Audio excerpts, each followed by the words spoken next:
नमस्कार, मैं हूं अंकुर और आप देख रहे हैं सत्यहिंदी.com। सत्य हिंदी का एंड्रॉइड ऐप डाउनलोड करने के लिए डिस्क्रिप्शन में जाइए, वहां पे एक लिंक दिया गया है, वहां से आप डाउनलोड कर सकते हैं। अब एक नजर डाल लेते हैं अब तक की खबरों पर। किसानों और सरकार के बीच आज 8वें दौर की बातचीत भी बेनतीजा रही है। बैठक के बाद कृषि मंत्री नरेंद्र सिंह तोमर ने कहा कि किसानों ने कोई विकल्प प्रस्तुत नहीं किया है। अगर वो कानून रद्द करने के अलावा कोई विकल्प रखते हैं तो सरकार उस पर विचार करेगी। अब अगली बैठक 15 जनवरी को होगी। इसको लेकर कृषि मंत्री ने कहा है कि उम्मीद है कि अगली बैठक में कुछ समाधान निकलेगा। बैठक के बाद किसान संगठनों के नेताओं ने कहा कि सरकार बार बार वही बात कर रही है, लेकिन हम कानून वापस कराकर ही मानेंगे। किसान नेता हन्नान मुल्ला ने कहा कि बैठक में कृषि मंत्री की ओर से कहा गया कि इसको लेकर कोर्ट चलते हैं, लेकिन किसानों ने मना कर दिया। किसानों का कहना है कि हम कानूनों को लेकर सरकार से बात करेंगे, कोर्ट से नहीं तो यहीं लड़ेंगे और यहीं मरेंगे। अब 11 जनवरी को किसान संगठनों की बैठक होगी, जिसमें आगे की रणनीति पर विचार किया जाएगा।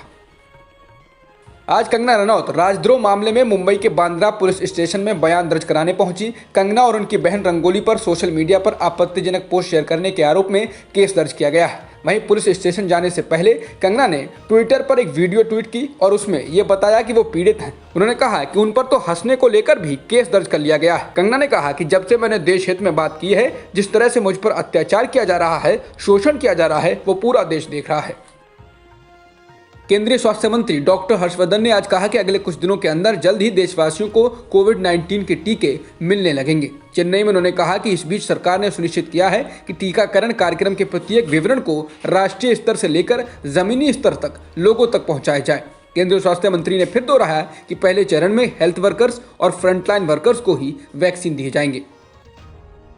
भारत में पिछले एक दिन में 18,000 से अधिक कोरोना संक्रमण के मामले दर्ज किए गए हैं और 234 लोगों की जान गई है, जिसके साथ ही देश में कुल संक्रमितों का आंकड़ा 1,04,13,000 के पार हो गया है और मृतकों की संख्या 1,50,000 से अधिक हो गई है। फिलहाल एक्टिव मामले 2,25,000 से अधिक हैं।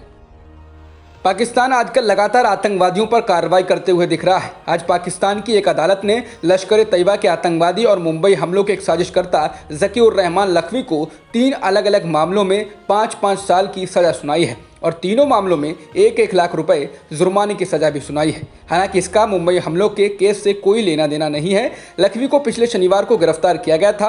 वहीं कल एक अदालत ने मसूद अजहर के खिलाफ भी गिरफ्तारी का वारंट जारी किया है। कहा जा रहा है कि पाकिस्तान के यह कदम FATF द्वारा ब्लैकलिस्ट होने से बचने के लिए उठाए जा रहे हैं, जिससे वो कह सके कि वो आतंकवादियों पर शिकंजा कस रहा है। पाकिस्तान के प्रधानमंत्री इमरान खान ने शुक्रवार को एक बार फिर शिया हजारा समुदाय से कहा कि वो आतंकवादियों द्वारा मारे गए 11 कामगारों के शवों को दफना दें। इसके साथ ही इमरान खान ने कहा कि वो उनको ब्लैकमेल करना बंद करें। इमरान ने कहा कि हमने पीड़ितों के लिए मुआवजा देने का आश्वासन दे दिया है और उनकी सभी मांगे भी मान ली हैं, एक मांग को छोड़कर, जिसमें उनका कहना है कि वो सभी 11 शवों को तभी दफनाएंगे जब प्रधानमंत्री वहां जाएंगे।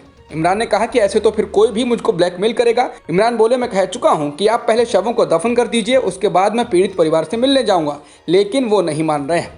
बता दें, बलूचिस्तान में आतंकवादियों ने अल्पसंख्यक शिया हजारा समुदाय के कम से कम 11 कोयला खनिकों को अगवा कर उनकी हत्या कर दी, जिसके बाद से हजारा समुदाय के लोग उन लोगों के शवों को लेकर प्रदर्शन कर रहे हैं और PM से मुलाकात करने की मांग कर रहे हैं, लेकिन PM है कि मिलने से रहे।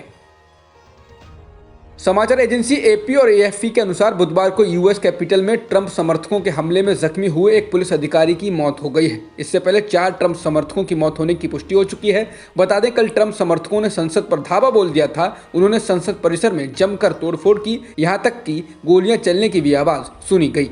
ट्रंप समर्थकों के हमले के कारण सांसदों को छुपना पड़ा था। US कैपिटल हिल में हिंसा के 24 घंटे के बाद अमेरिकी राष्ट्रपति डोनाल्ड ट्रंप ने एक वीडियो ट्वीट करके अपने समर्थकों के हिंसा करने की निंदा की है और साथ ही कहा है वो व्यवस्थित सत्ता हस्तांतरण चाहते हैं। उन्होंने कहा, बाकी अमेरिकियों की तरह मैं भी US कैपिटल हिल में हिंसा और अराजकता से गुस्से में हूँ। मैंने तुरंत इमारत की सुरक्षा और घुसपैठियों को निकालने के लिए नेशनल गार्ड और लॉ एनफोर्समेंट फोर्स की तैनाती कर दी थी। हालांकि कई न्यूज एजेंसियों का मानना है कि सुरक्षा बलों की तैनाती उपराष्ट्रपति माइक पेंस ने करवाई, जबकि ट्रंप इसके विरोध में थे। राष्ट्रपति ट्रंप ने कहा, जो लोग हिंसा और तोड़फोड़ में शामिल थे वे हमारे देश का प्रतिनिधित्व नहीं करते हैं और जिन्होंने कानून तोड़ा है उनको इसकी कीमत चुकानी पड़ेगी। कैपिटल बिल्डिंग यानी अमेरिकी संसद भवन हिंसा मामले में निशाने पर आए अमेरिकी राष्ट्रपति ट्रंप को फेसबुक और इंस्टाग्राम से एक और झटका लगा है। पहले इन दोनों सोशल मीडिया साइटों ने 24 घंटों के लिए इनके खाते बंद किए थे, लेकिन अब इसे अनिश्चित काल के लिए बंद कर दिया गया है। ये अनिश्चित काल के लिए फेसबुक और इंस्टाग्राम के उनके खाते बंद नहीं भी रहेंगे तो कम से कम जब तक उनका राष्ट्रपति का कार्यकाल रहेगा तब तक तो उनके खाते बंद रहेंगे ही। फेसबुक के प्रमुख मार्क जुकरबर्ग ने ही इसकी घोषणा की है। फेसबुक ने कहा है कि हमारा मानना है कि राष्ट्रपति ट्रंप को इस अवधि के दौरान हमारी सेवा का उपयोग जारी रखने की अनुमति देने के जोखिम बहुत अधिक हैं, इसलिए हम अपने फेसबुक और इंस्टाग्राम खातों पर अनिश्चित काल के लिए और कम से कम अगले 2 हफ्ते के लिए पाबंदी को आगे बढ़ाते हैं। भारत और ऑस्ट्रेलिया के बीच जारी सिडनी टेस्ट मैच में दूसरे दिन का खेल खत्म होने तक भारत ने 2 विकेट के नुकसान पर 96 रन बना लिए हैं। दिन के खेल खत्म होने तक पुजारा 9 रन बनाकर क्रीज पर हैं तो रहाणे 5 रन बनाकर। इससे पहले रोहित 26 रनों पर तो शुभमन गिल 50 रनों पर आउट हो गए। वहीं ऑस्ट्रेलिया ने अपनी पहली पारी में 388 रनों का स्कोर बनाया है, जिसमें स्मिथ ने शानदार शतक जड़ा। अब तक की खबरों में इतना ही। बाकी खबरों के लिए बने रहिए सत्यहिंदी.com के साथ। सत्य हिंदी का ऐप डाउनलोड करें गूगल प्ले स्टोर पर।